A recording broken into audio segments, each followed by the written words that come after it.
Very technical. Can't hear us. Okay, well, welcome everybody to the pension board. I'll take the first item on the agenda, election of chairman. We did have some nominations at the last meeting, but as the meeting wasn't forward, we need to re-elect the chairman. So is there any nominations? I nominate David Wright. You okay with that? Second that? Second that. Okay. Over to you then, Dave. Thank you, Justin. Thank you, Justin. Item 2 on the agenda. Do we have any apologies, please? We've received an apology from Mike Morris. Thank you. We will accept that apology from Mike.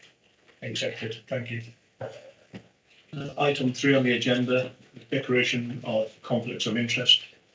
Members are reminded that they should declare any interest which may lead to conflicts of interest in the subject area of any specific agenda item of this meeting. Are there any conflicts of interest, please? No. No? No. No. Liz, thank you. We now go to item number 4, which is the minutes of the previous meeting. There's 2 lots of minutes because we wasn't quorum last time, so we're doing both minutes. Firstly, can I confirm that members have all received the minutes of the meeting? Yeah, confirmed. Yes, thank you. Yes. So first of all, we'll take pages 1 to 5 of the document. The minutes of the meeting held on Friday, the 29th of April 22. I'll go through the minutes page by page. Page 1, item agenda 4. Any observations, corrections? Page 2 of item 4.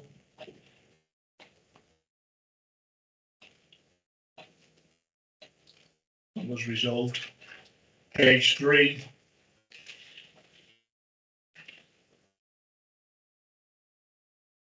Page 4 of the minutes. I've got a question here, reference the exempt minutes, item 56, 57, 58, 59. Should that part of the minutes be on this document? Was the question? No, they get approved in the exempt part. Yeah, correct. So they shouldn't actually be recorded here. They should be recorded on the exempt. It's just a summary of the, what was discussed in the exempt part. Okay. And page 5. Will members please confirm that they are a true record? Those members that were there at that meeting. I think we all were. Yes, I think so. Yes, Yeah. so, yeah. So can we confirm? Yes. I'm not quite sure who signs these ones because you was chair for that I'm no longer a chair. meeting. It's Okay. I wasn't sure of the rules on that one. So we'll now go on to page 7.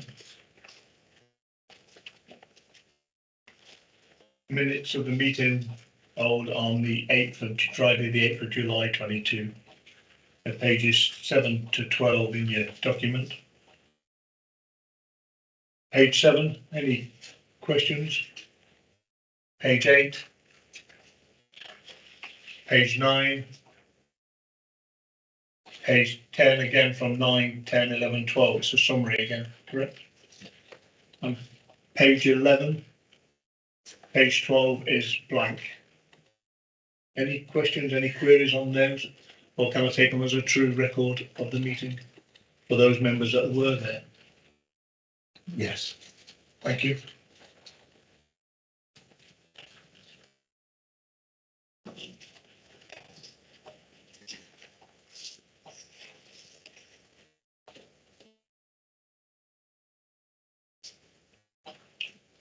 We now go to item on the agenda number 5, which is public question time, to receive any questions from the public which were presented by 5 p.m.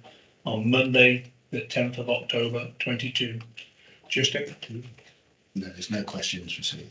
No questions. Okay, thank you. We move on. Item 6, the administration and regulating updates. Debbie, I believe you're going to present these. I am. Thank you, Chair. Thank you.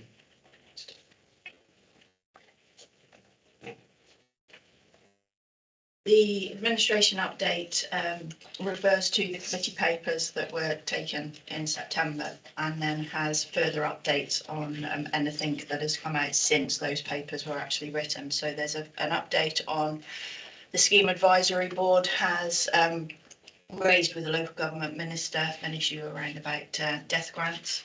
The issue for that is that, of course, members of our scheme have got up until sort of 75 in the rules to take their benefits. Inland revenue rules allow the same. They can even go beyond. But if they leave their benefits longer, the guarantee to an estate is that you've received your benefits for 10 years. But that actually only works if you've retired by 65. So if you're retiring close to 75, there's less of a guarantee of what you've actually drawn off the fund, which is okay for the fund, but not okay for the members. So it's just raised an issue that's been rumbling around quite a long time. Pensions awareness campaign, you'll see there at 11. There was meant to be a national pensions awareness week. Sadly, it was during the week where we lost the Queen. So that's been rearranged. And we've also got things that we'll be doing with our members to piggyback on the national campaign to use it to see if we can actually increase membership. A couple of the two bigger employers, Shropshire and Telford and Wrekin, are both looking at offering a shared cost additional voluntary contribution to their members. This has been around for a while that employers could do this. The advantage to employers is that employers save on the national insurance costs for if they agree this with the individual. So the individual saves national insurance and tax, and it goes into an ABC pot for them.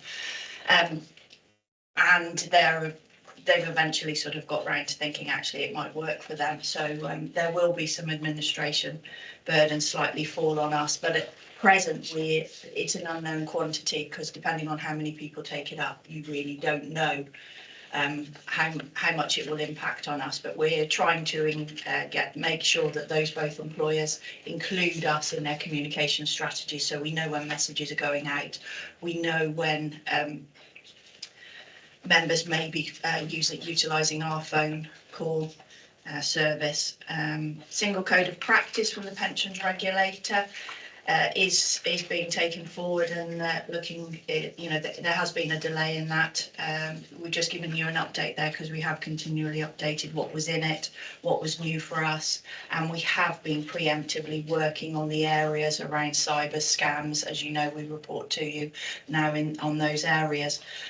So we've already. It's not going to be a surprise to us, but we will need to ensure compliance when it actually comes into place. And of course, there will probably be new training to ensure that all the pensions board and members are all up to date with the single code of practice.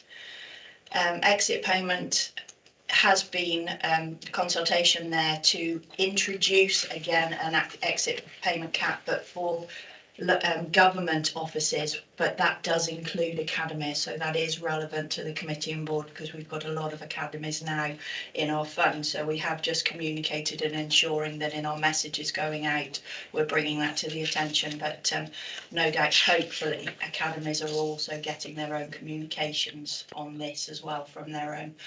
It just means that if they are looking at redundancies for support staff in the local government pension scheme, they do need to ensure that they're getting quotations from us regarding how much is the strain they need to pay to the pension fund, because they need to include that in their exit payment cap and get permission if it's actually over the 95,000. At the moment that it's very quiet on whether anything is going to be reintroduced to local government as well, so we will watch out on that. An update at 15 there, just on legal support services. The officer who's done our legal support for many, many years now has sadly left the council, gone on to pastures new, and at present there isn't a replacement, so we are going to have to go and look out for external legal services. So we're in the process of pulling off a framework to do that. But what we will also be doing is ensuring that any increased costs to the fund because of having to use external legal services now will be reclaimed. So we're ensuring all of our communication material is transparent and open. The majority of legal costs that we get in the administration team is for admissions. So it's just ensuring that anybody outsourcing a service is very aware that there are costs. There have always been costs associated with these legal admission agreements, but there will be slightly more going forward. The employers meeting, please note you are invited to that, and that's taking place on the 23rd of November. It is online meeting, so it's the invitations will go out to you all. If you're able to join, please do so. And a couple of updates just on the McLeod remedy, still rumbling through. It's not legislated for yet. Another consultation is due out on that. The Scheme Advisory Board and DLUC are looking to get some information on colleges, FE colleges, because of course we didn't have a guarantee for those, but the Office for National Statistics has been putting information out recently where it thinks that needs to change. So we've got some information just to make sure that is sent off to them, but the actuaries will be responsible for doing anything they do need on that. We'll just keep an eye on it, and I'm happy to take questions, Jeff. Thank you, Debbie. Are there any questions, please, for Debbie on that item? Liz, no, thank you. No. Claire, no, thank you. Helen? Just actually looking at the full report that you did for the Pensions Committee, item 11, procurement of pensions admin system. I was just wondering, is there an issue with the current system, or is that sort of a process that you review it? We have to go through OG process, and it's the current contract comes up to the end of its contract life next year, May next year.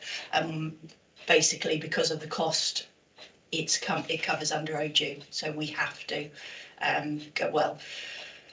we ensured we checked onto it, and the advice that we got from the procurement officer at the county council is because of the value of the contract. It did need to go to full OG process, but we can pull off a framework for that as well, but it still takes an awful lot of work to do it, so we're in the process of doing that at the moment. But it's through necessity really to ensure that we've covered the pensions fund and Shropshire Council, that we've complied with all the procurement legislation as well. Great, thank you. Thank you, Helen. John? Yeah, you had a vacancy for maternity cover. Did you fill it? We did. We've now got another one. Brilliant. Oh, no, swings around about. Yes. Okay, Thank you, John. thank you for that. There's one recommendation under 3.1 of that on page 13, and that is that the pension board members are asked to note the contents of this report. We've asked a question, so noted. Thank you.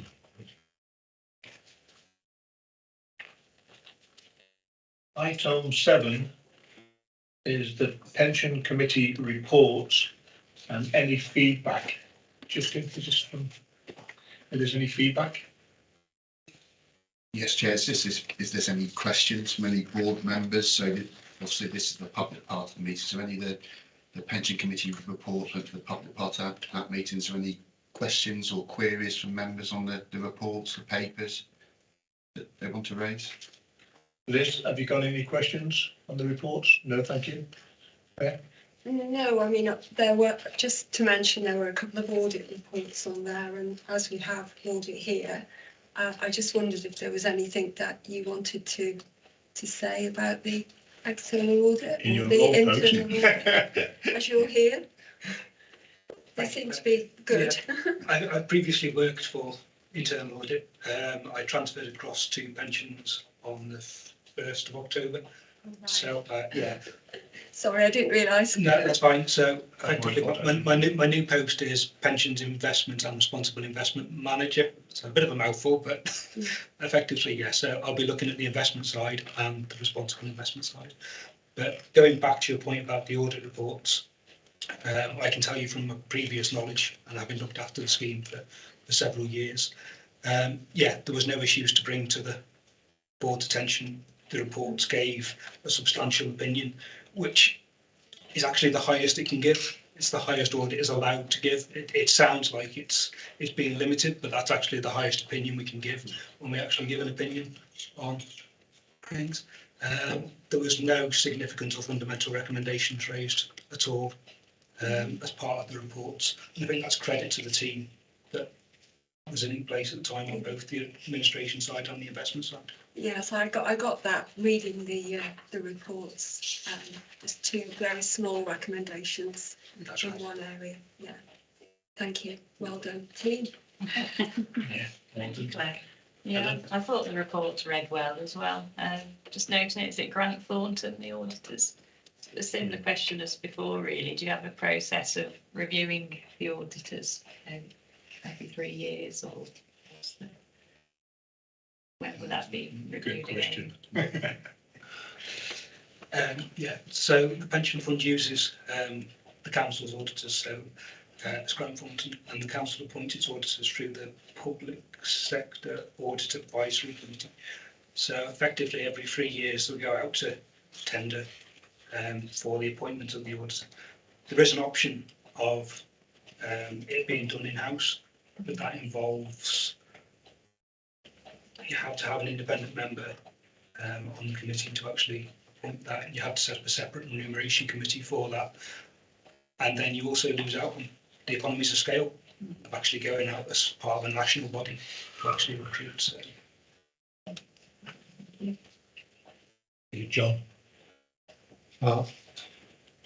Yeah, I mean, I noticed with delight that in terms of the pension fund annual accounts, the management costs were down, management expenses were down. That's very unusual, isn't it? It's great. We know why. Yeah, it's based really on the assets under management, so there's like a base fee based on, you know, if assets go up or down, and performance related fees for some of our managers. So, you know, previous years some of the managers could have performed better, so like the hedge fund manager, the private equity manager, we pay higher performance related fees, but for last year that, you know, that element of it was lower because the fund didn't perform as well as previous years. That's why they've reduced slightly. So, I mean, the costs will tend to go up and down from year to year. Yeah, they do vary, yeah. And if we invest in new asset classes, obviously that, you know, the public listed type of equities that tend to be cheaper. If you go into the more, you know, sophisticated private market investments, they come with higher management fees. So it depends. If we change our investment strategy throughout the year, then the fees will change and go up and down. And LGPS Central, I've noticed they're struggling to recruit, which is usually a theme in this business, isn't it? Yeah, that's presumably going to put costs up at some point. Yeah, so they have recently recruited following that report. They provided an update at the committee. So there's, I think, 6 new starters, 2 fairly senior in the last month or so that are now on board. But it's just generally across the industry. So recruitment and retention of investment, pensions admin, pension investment sort of stuff is an issue, I think, across the board. So. Thank you. Thank you for that, John. Is there anything else you want to comment on from the committee report, Justin?